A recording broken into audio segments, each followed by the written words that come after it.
नमस्कार दोस्तों, स्वागत है आप सभी का आपके अपने YouTube channel Shyam class study में। साथियों, आज की इस वीडियो में एसएससी जीडी और यूपी पुलिस भर्ती परीक्षा 2024 में पूछे जाने वाले हिंदी के अति महत्वपूर्ण प्रश्नों का प्रैक्टिस सेट लेकर के आया हूँ। प्यारे साथियों, मैं आपको हिंदी के वही प्रश्न करा रहा हूँ जो पिछले विभिन्न प्रतियोगी परीक्षाओं में पूछे गए हैं और आने वाले समय में ये सारे प्रश्न एसएससी जीडी और यूपी पुलिस भर्ती परीक्षा 2024 के लिए बहुत ज़्यादा महत्वपूर्ण हो जाते हैं। तो प्यारे साथियों, आज के प्रैक्टिस सेट को पूरा करिएगा।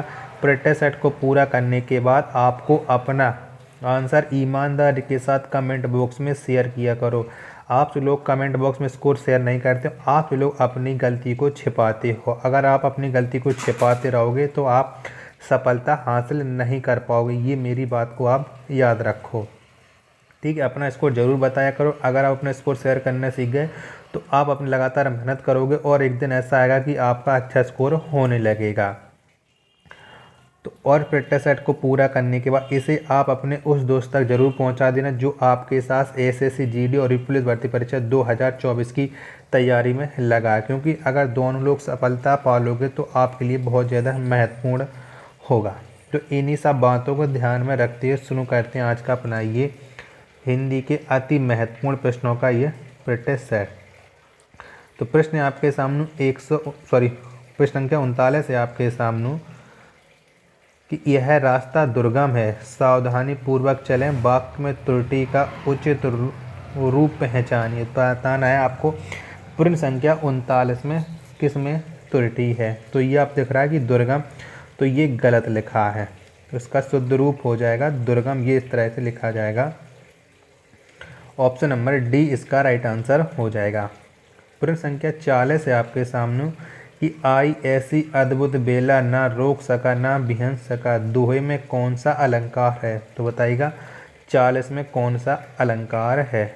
तो आई ऐसी अद्भुत बेला न रोक सका न बिहन सका, तो इसमें है विरोधाभास अलंकार। कौन सा है? विरोधाभास अलंकार। 40 का आंसर ऑप्शन नंबर ए इसका राइट आंसर हो जाएगा। प्रश्न संख्या 41 है आपके सामने कि चीनी, मद्रासी, बिहारी आदि शब्द कौन सा विशेषण है। तो ये कौन सा विशेषण है? तो चीनी, मद्रासी, बिहारी आदि शब्द ये स्थान बोधक विशेषण कौन से हैं? स्थान बोधक हैं। तो 41 का आंसर ऑप्शन संख्या ए इसका राइट आंसर हो जाएगा। प्रश्न संख्या 42 है आपके सामने कि राम राज्य में भी प्रजा दुखी थी, दिए गए विकल्पों में वाक्य में रेखांकित शब्द का बहुवचन कौन सा होगा। यानी आपको प्रजा का बहुवचन बताना है कि प्रजा का बहुवचन कौन सा हो जाएगा। तो प्रजा का जो बहुवचन होता है वो होता है प्रजाजन। क्या होता है? प्रजाजन। 42 का आंसर ऑप्शन नंबर बी इसका राइट आंसर हो जाएगा।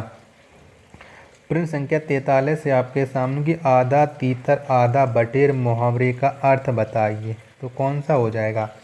तो आधा तीतर आधा बटेर इस मुहावरे का अर्थ हो जाएगा बेमेल चीज़ों का मिश्रण। कौन सा? बेमेल चीज़ों का मिश्रण। 43 का आंसर ऑप्शन नंबर डी इसका राइट आंसर हो जाएगा।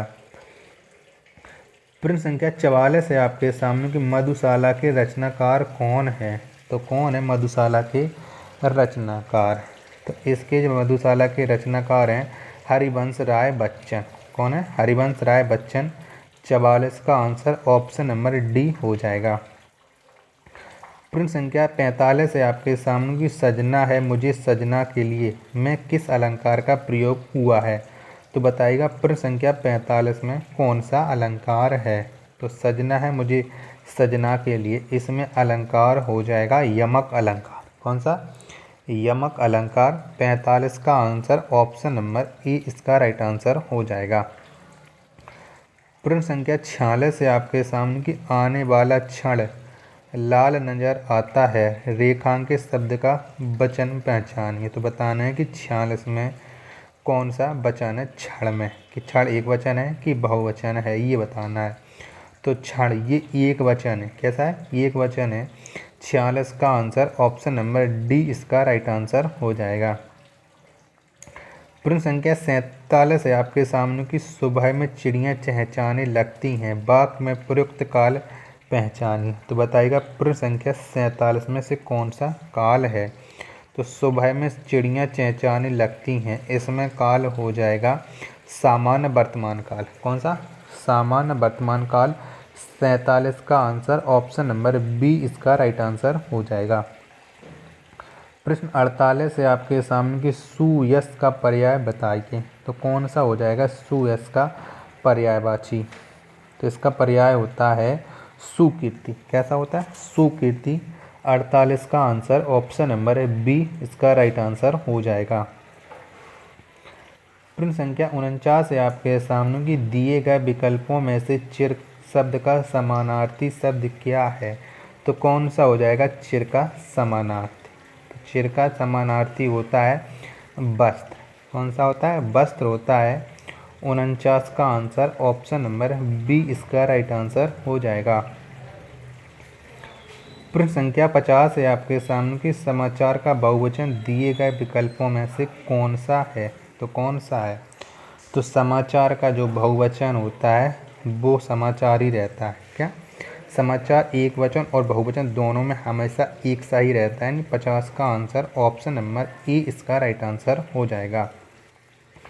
प्रश्न संख्या 51 है आपके सामने कि अतिवृष्टि का विलोम दिए गए विकल्पों में से कौन सा है। तो बताइएगा 51 का आंसर क्या हो जाएगा। तो अतिवृष्टि का जो विलोम शब्द होता है वो होता है अनावृष्टि। कैसा होता है? अनावृष्टि। 51 का आंसर ऑप्शन नंबर ए इसका राइट आंसर हो जाएगा। अगला प्रश्न है आपके सामने 52 की दिए गए विकल्पों में शुद्ध वाक्य की पुष्टि कीजिए। तो बताना है कि 52 में इसका राइट आंसर कौन सा हो जाएगा, यानी कौन सा वाक्य शुद्ध है। तो मेरा नाम मोहन है, ये शुद्ध है। तो 52 का आंसर हो जाएगा ऑप्शन नंबर बी इसका राइट आंसर। प्रश्न संख्या 53 है आपके सामने कि दिए गए विकल्पों में से तत्सम शब्द ज्येष्ठ का तद्भव शब्द कौन सा है। तो ज्येष्ठ का तद्भव कौन सा होता है ये आपको बताना है। तो ज्येष्ठ का तद्भव होता है बड़ा। क्या होता है? बड़ा होता है। 53 का आंसर ऑप्शन संख्या सी इसका राइट आंसर हो जाएगा। प्रश्न संख्या 54 है आपके सामने कि दिए गए विकल्पों में से जंगल का समानार्थी शब्द कौन सा है। तो कौन सा है जंगल का समानार्थी ये आपको बताना है। तो जंगल का समानार्थी होता है अरण्य। क्या होता है? अरण्य होता है। यानी 54 का जो आंसर हो जाएगा वो हो जाएगा ऑप्शन नंबर बी इसका राइट आंसर। प्रश्न संख्या 55 है आपके सामने कि सतसंग के लेखक कौन है। तो कौन है सतसंग के लेखक। तो सतसंग के लेखक हैं बिहारी लाल चौबे। कौन है? बिहारी लाल चौबे। 55 का आंसर हो जाएगा ऑप्शन नंबर बी इसका राइट आंसर। प्रश्न संख्या 56 है आपके सामने कि आयते हरि भजन को ओटन लगे कपास लोकोक्ति का अर्थ क्या है। तो क्या है इस लोकोक्ति का अर्थ। तो आयते हरि भजन को ओटन लगे कपास, इस लोकोक्ति का अर्थ है उच्च शिक्षा लेकर चलना और निम्न कार्य करना। क्या? उच्च शिक्षा लेकर चलना और निम्न कार्य करना। 56 का आंसर हो जाएगा ऑप्शन संख्या सी इसका राइट आंसर। प्रश्न संख्या 57 है आपके सामने कि चा वर्ग ध्वनियाँ किस वर्ग में आती हैं। तो कौन से वर्ग में आती हैं।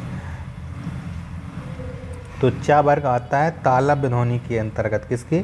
तालव्य के अंतर्गत आता है। 57 का आंसर ऑप्शन संख्या सी इसका राइट आंसर हो जाएगा।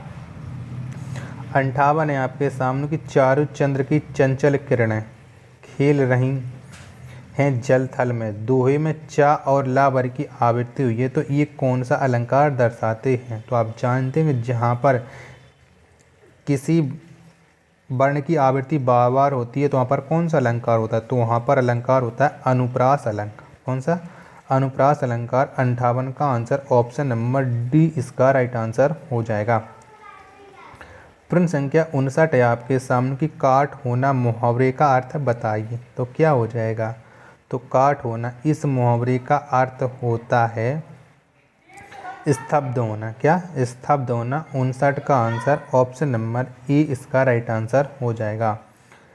प्रश्न संख्या 60 है आपके सामने कि सौम्यता ही नारी का सच्चा है। तो क्या है बताइएगा। तो सौम्यता ही नारी का ये सच्चा श्रृंगार है। क्या है? सच्चा श्रृंगार है। 60 का आंसर ऑप्शन संख्या सी इसका राइट आंसर हो जाएगा। प्रश्न संख्या 61 है आपके सामने कि दिए गए विकल्पों में से सही का चयन करके रिक्त स्थान भरें। डॉट डॉट विवाहित जोड़े बड़ी कल्पनाओं के साथ अपना जीवन आरंभ करते हैं। तो यहाँ पर कौन सा आ जाएगा? 61 का आंसर बताइएगा। तो अधिकांश विवाहित जोड़े अपनी कल्पनाओं के साथ अपना नया जीवन आरंभ करते हैं, यानी 61 का आंसर हो जाएगा ऑप्शन संख्या सी इसका राइट आंसर। प्रश्न संख्या 62 है आपके सामने कि वसुधा शब्द का अर्थ बताइए। तो कौन सा हो जाएगा? वसुधा शब्द का अर्थ ये आपको बताना है। तो वसुधा का अर्थ होता है धरती। कौन सा होता है? धरती होता है। 62 का आंसर ऑप्शन नंबर बी इसका राइट आंसर हो जाएगा। प्रश्न संख्या 63 है आपके सामने कि चरण कमल बंधो हरिराई। कमल शब्द कौन सा अलंकार दर्शा रहा है? ये कौन सा अलंकार दर्शा रहा है ये आपको बताना है। तो चरण कमल बंधो हरिराई, इसमें अलंकार होता है ये रूपक अलंकार। कौन सा होता है? रूपक अलंकार होता है। 63 का राइट आंसर हो जाएगा ऑप्शन नंबर डी। प्रश्न संख्या 64 है आपके सामने कि दिए गए पर्यायों में से स्त्रीलिंग शब्द का कौन सा है, यानी बताना है कि इनमें से कौन सा स्त्रीलिंग शब्द है। मैं आपको बार बार बताता रहता हूँ कि आप अच्छा और अच्छी लगाने से स्त्रीलिंग और पुल्लिंग का आप पता लगा सकते हो। तो अच्छी प्रकृति, क्या अच्छी प्रकृति एक ये पुल्लिंग ये एक स्त्रीलिंग शब्द हो जाएगा। 64 का आंसर ऑप्शन नंबर ए। प्रश्न संख्या 65 है आपके सामने कि उस डाली पर एक तोता बैठा है, वाक्य में प्रयुक्त काल पहचानिए। तो बताना है कि 65 में कौन सा काल हो जाएगा। तो ये हो जाएगा पूर्ण वर्तमान काल। कौन सा? पूर्ण वर्तमान काल। 65 का आंसर ऑप्शन संख्या सी इसका राइट आंसर हो जाएगा। प्रश्न संख्या 71 है आपके सामने क्योंकि 66 से लेकर के 70 तक गद्यांश थे, तो मैंने गद्यांश को स्किप कर दिया क्योंकि गद्यांश तो सभी लोग पढ़ करके आंसर निकाल ही लेते हैं। गद्यांश तो इजी होता है। ज़्यादा वीडियो बनाऊंगा तो आप लोगों के लिए ज़्यादा आपका टाइम खर्च हो जाएगा। तो मैं ये नहीं सोचता हूँ कम समय में आपको ज़्यादा से ज़्यादा कंटेंट प्रोवाइड करने की पूरी कोशिश करता हूँ। तो 71 में आपको रिक्त स्थान का चयन करा कि मैं अध्यक्ष डॉट डॉट अपने निर्णय पर पुनर्विचार करने डॉट डॉट निवेदन करता हूँ। तो यहाँ पर कौन आ जाएगा? मैं अध्यक्ष को अपने निर्णय पर पुनः विचार करने का निवेदन करता हूँ, यानी ऑप्शन संख्या सी वाला रिक्त स्थान सही आ जाएगा। प्रश्न 72 है आपके सामने कि अरण्य रोदन मुहावरे का अर्थ स्पष्ट कीजिएगा।